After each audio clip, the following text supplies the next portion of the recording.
Welcome back. It's Friday, end of the week. We're doing a quick recap. I've got work tonight. It is the weekend, so off to the hospital for the weekend.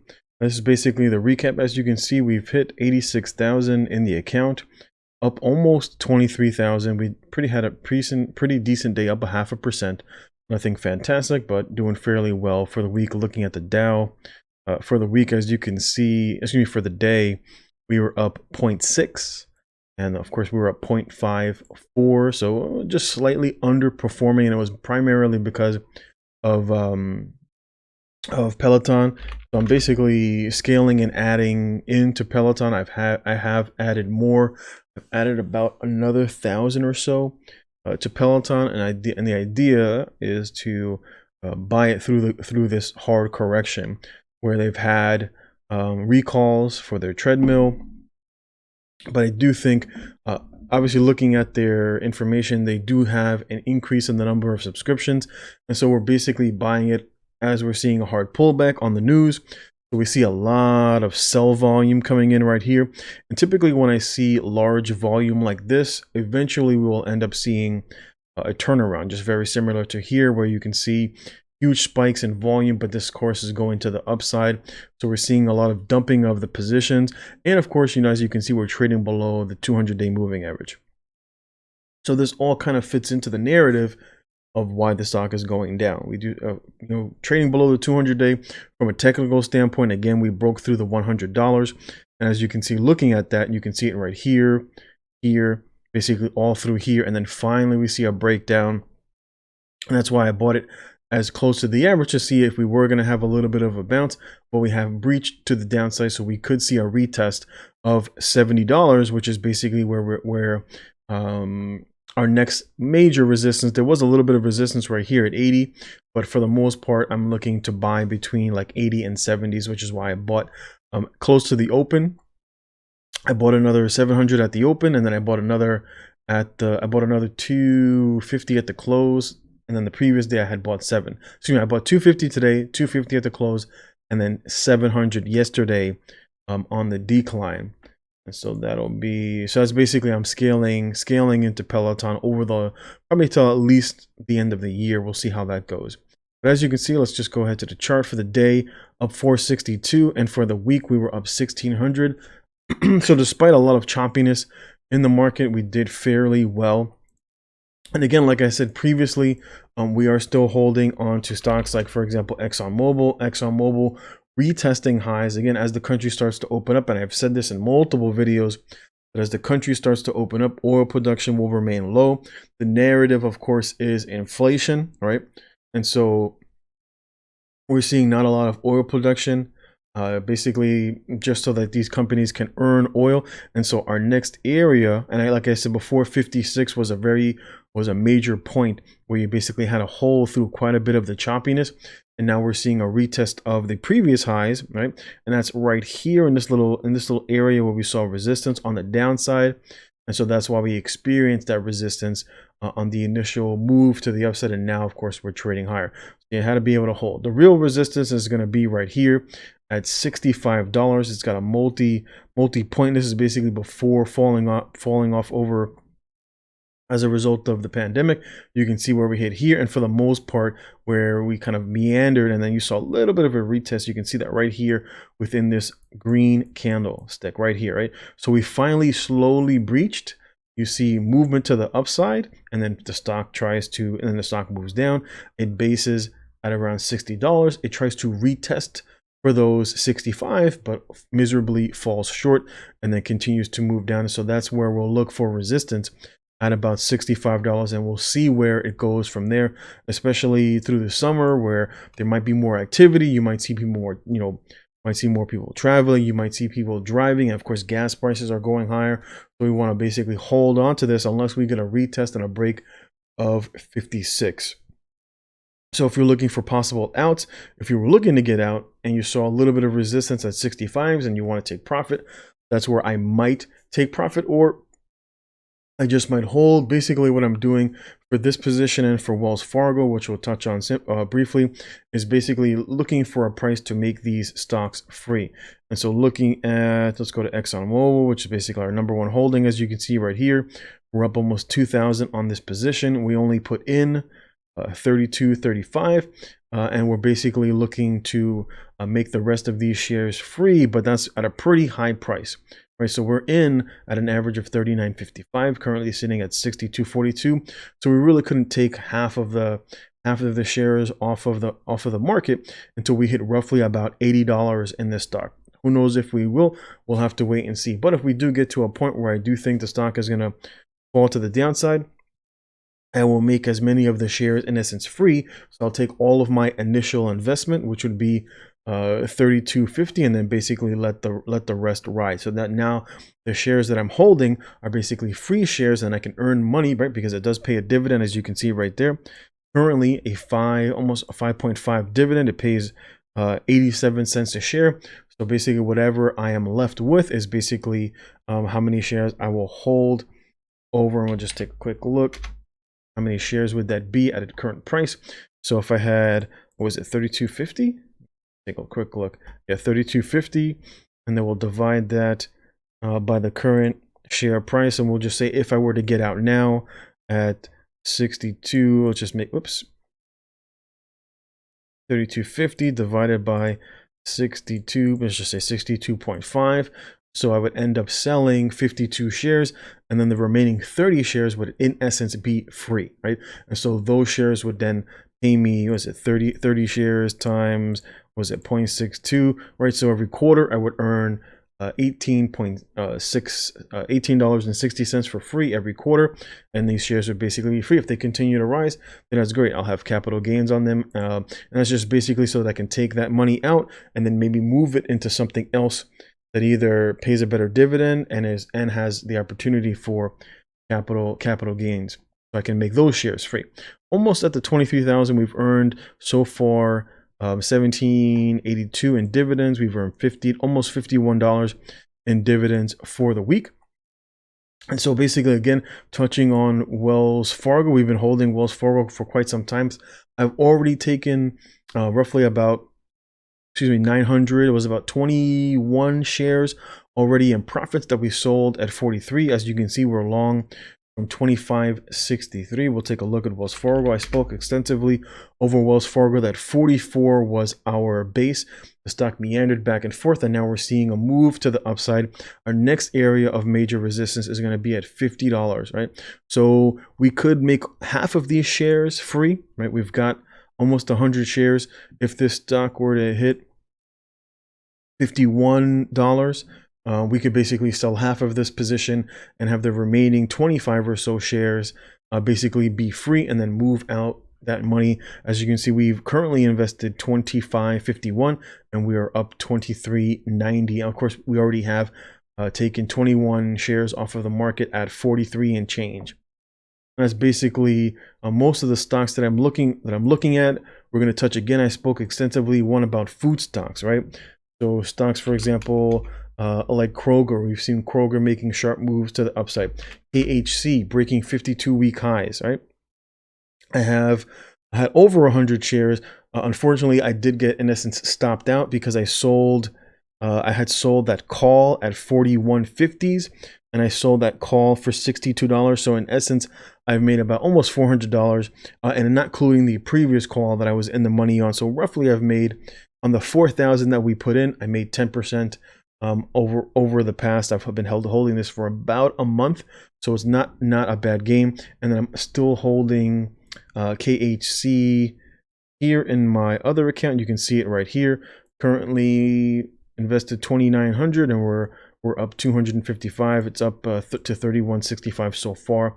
And this position does pay a little bit of a dividend, as you can see right there. And so I think KHC is starting to break out. We have quite a bit of room to the upside, and so this will be another play that I'll be adding in little by little. Once this basically gets sold off, I'll basically end up buying it back, hopefully at a better price if we do see a little bit of a pullback. But that's basically the goal in the Webull account.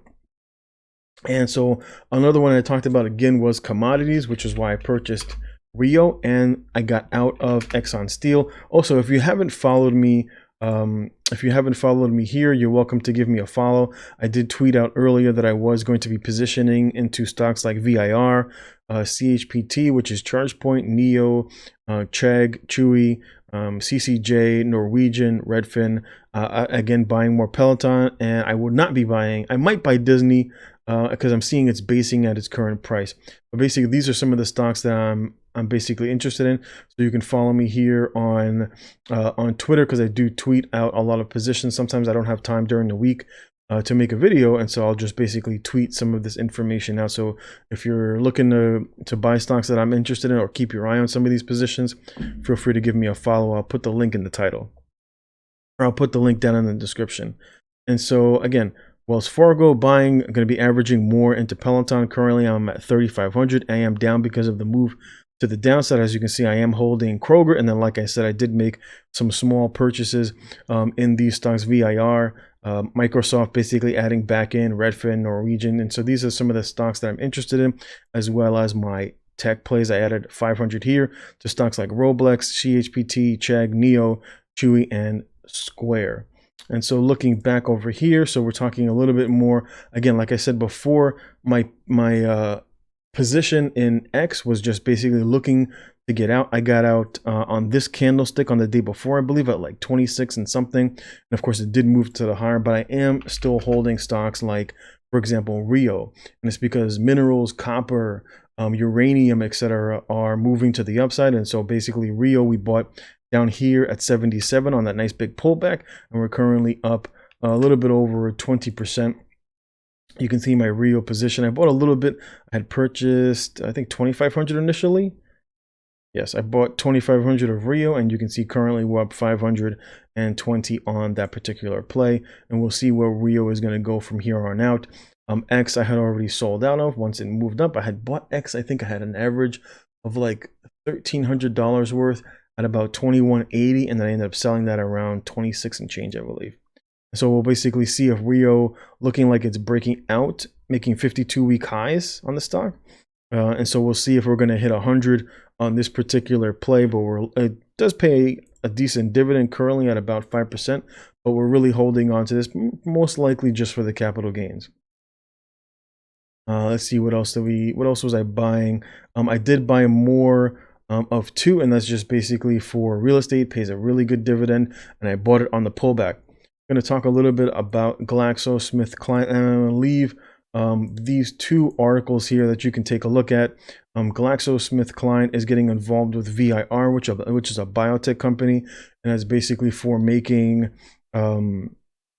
his European medicines regulator said on Friday that it has begun a real-time review of C19 antibody treatment. And so basically everybody has got their hand in the cookie jar. Everybody wants to get a little piece of the C19 money that's basically floating around. And so you've seen companies like, for example, IBM. Talked about IBM. We bought IBM down here at 118. Right? And so IBM, of course, trading a little bit higher, still holding those 144s. I will more than likely sell at 144s, or I could just keep it and hold on to it for the dividend. But currently, I believe they were getting involved, I believe, with Moderna. I know it was one of the vaccine companies that they were getting involved in doing some cloud networking for them. And so we're basically just up 20%. We were up a little bit more, 25%. And so that's why I had talked about this stock a little bit. Looking down here, didn't have too much. Right here, IBM. So we had 15, not even 1,500, and we're currently up 370 on that play. But GlaxoSmithKline is the one. It does pay a good dividend. I have had the opportunity to scale into the position a little bit more, as you can see right here. Currently, we have almost 4,500 of it. We're long from 36.32. It does pay a little bit of a dividend. PA ratio is not terrible. It does pay a little bit of a dividend. And of course, I think there's going to come out more news about this particular position, as many are looking for like beaten down positions, which is why you see companies like, for example, Kraft, because of if you haven't been reading about the food shortages, or at least this is a narrative, whether it's related to supply chain disruptions or other sort of information that's going around in a lot of these different companies, like for example Tyson, there's a chicken shortage. Companies, for example, like Coca-Cola said that they were going to be raising prices. what's it called? Kroger said that they were going to be raising prices. So a lot of these food companies are basically going to be, whether it's related to food shortages or supply chain, etc. A lot of these companies are going to be raising their prices, and so you're going to see at least either a stable dividend, an increase in dividend, or a rise in share price, which is why I have, for example, companies like Kroger still holding on to Coca-Cola. I'm holding on to stocks like, for example, Tyson, FLO, which I've had for a little bit over a year, and these are basically my dividend plays, but they're experiencing sharp rises to the upside. I did tweet out I did sell a little bit of Iron Mountain, and the reason being is that even though it is a real estate stock, it does pay a really good dividend. But looking at the chart, especially when you look at it on the weekly, right, Iron Mountain looks to me like it's topping, right? Because we're coming, and you look at the chart, and often history repeats itself. I know some people will be like, well, this might be the time where it doesn't, but I'm going to opt on history repeating itself, and we're going to see a pullback in stocks like Iron Mountain. As you can see, looking at the chart, for the most part, around $42 seems to be the top, and we see a little bit of a pullback today. And so I took half of my position off. I sold half of my Iron Mountain position. I believe it was right here, right? So we sold at 41.36s. I sold half of the position that I had, and then basically made the other half, in essence, sort of free. So we're holding on to the rest of that for the dividend, and I was able to move a lot of that that money into another position.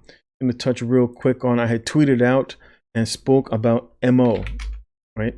And so we had the news on MO about the government regulating and saying, you know, tobacco changes and you can't sell menthols, and the stock had a huge sharp move to the downside, and I had tweeted out that I was rebuying it, and I bought quite a bit of it. We can look over here. Let's go activities. We'll go symbol. We'll go to MO, right?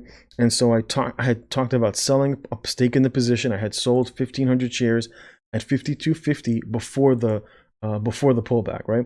So before the pullback, when I saw the stock kind of meandering over here, it looked like it was holding, and I was like, you know what? Let me take off half. I took off half of my position and ended up rebuying the entire position.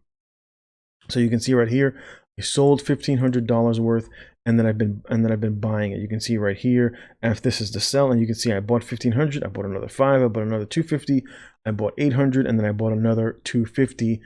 Basically in MO, and so now we're sitting again at 4,500. We've made 758 so far, right? You can see where I've averaged in. I've almost got 92 shares long from 45.31, and of course I did buy some more MO into my long-term account, into basically my retirement account. And of course I did have some in my Webull account, but I had already sold those 20 shares that I bought, and primarily that I bought it was because, one, it does pay a good dividend. So buying it down here, it was paying over a 7% dividend. I do perceive we will breach those 52s, and we do have a little bit of movement to the upside. At the very least, I've got a decent price. If it comes down, I'll just average in a little bit more, which is why I also bought, for example, BTI. BTI was another position I bought on the dip. I've got a little bit, and so this is basically my play for tobacco. You can see right here, I've got just about $2,000 worth. We're currently up a little bit, $86, not exactly a lot, but we're in it. Of course, it does pay another hefty dividend. And so it looks like the stock has been based for quite some time. You can see it all the way back from 2019. And we're seeing what looks like could be a little breakout to the upside. And as you can see, we do have a little bit of room where we could come back up into the 50s. And so I'm grabbing a little bit more here. I grabbed it when it pulled back, and we had a nice sharp move to the upside for the past couple of trading days. And so I'll basically be holding on and watching this particular stock for the capital gains as well as for the dividend. I think that's basically most of the plays. Like I said, I added more to two. I added a little bit to T-Mobile moving to the upside. A lot of my positions, as you can see, are food stocks, BT and Kraft, Tyson, like I said, FLO, Walgreens for the vaccine, IBM, a little bit more healthcare with Abivai. I did add a little bit more to Abivai. Coca-Cola, in essence, more food plays, and then I basically scaled out of General Mills and Coca-Cola and Kellogg, because I really only had about 500 or so. So I decided to move all of that out and then basically focus more on certain other plays. And then of course KHC is my other one. And that's basically what I've done for the week. I will be continuing to add, like I said, every week I'm adding to both NUSI and JEPI. These are also ETFs that do pay, you do get a little bit of movement to the upside, but these are both basically designed for reducing risk to the downside. And I'm basically holding gains and main because I basically made those shares in essence free.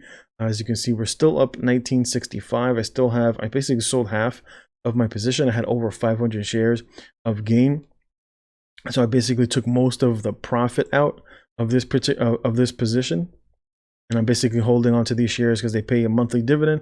And it's in essence just about free from the capital gains. Very similar with stocks like Main. Sold basically a little less than half of what I had in this particular position. And I think that's basically it. Like I said, I'll continue to add to these about 125 each a week. That's basically the goal. Nothing too crazy here. I will keep adding on into Peloton. I'm looking for a base of around between $75 and $80 on average. My average now is a little bit higher, so I'm waiting for the stock to come down as we're currently long from 93. But I could easily see getting maybe about $6,000 worth of Peloton, as I do believe it will have a bit of a move in the future to the upside, and so I'm basically holding on to that. And I think that's about it. Like I said, VIR is basically a play off of basically GlaxoSmithKline is getting involved with VIR Biotech, and so that's basically why I'm adding a little bit of risk more. Or is my portfolio? Here we go. A little bit more risk to my portfolio. CCJ, I believe I talked about last week. And so I'm scaling into this one. I'm hoping for a bit of a move to the downside. This is another minerals company. And I believe they focus a little bit more on uranium. And so uranium has been getting a lot of talk about moves to the upside. As you can see, the stock has been holding for quite some time below 22. It looks like it traded for quite some time between 16 and 22. And we're seeing moves now to the upside. I have a base of about 15.50. Like I said, looking at it previously, it was around $16, so we're seeing that base right here. And so I'm looking for maybe if I can get in at 17. We saw a sharp move to the upside, which is probably on earnings. As you can see, they were expecting a loss. They actually got a surprise by 2 cents. And so we're seeing the stock move to the upside. So hopefully I'll get a little bit of a pullback. Maybe people will think, buy the rumor, sell the news, or sell the news on the earnings. And we'll see if we get a little bit of a pullback. But this is something else that I will be averaging into, as well as I believe minerals for basically the remainder of the year are going to trade higher for the most part. And I think that's basically going to leave it. I'm gonna leave it here. Hopefully my goal for this particular portfolio is to hit the 100K mark at the very least by the end of June. So we'll see if we can do that. And then currently we can look over here. You can see currently I haven't finished basically adding everything back in, but the goal is to get to 6,000 by the end of the year. And we're currently sitting at 4,047. And this is just basically how I can estimate what my monthly dividend return is. And so the goal is to get to 500 a month. And currently we are sitting at 40.47. Divide that by 12 months. And this basically brings us to $337 a month in passive income, not including, of course, what we make in capital gains. But again, all this money just ends up being rolled over into either new stocks or just buy, the same positions, etc. But the goal for this year is to get this to $500 a month. We'll see how quickly we can do that. And of course, the more I make via capital gains, I can basically roll that typically into dividend paying stocks. And basically I'm going to leave that here. Feel free, of course, to like, comment, and subscribe, and I will check you out next time. Hope you guys have a great weekend. I've got more work this weekend, and I'll check you out hopefully Monday. The next week will bring a lot of surprises. Hopefully we'll get to buy some cheap stock on the downside, but I'm going to leave it here. Thanks for watching. Take care. God bless.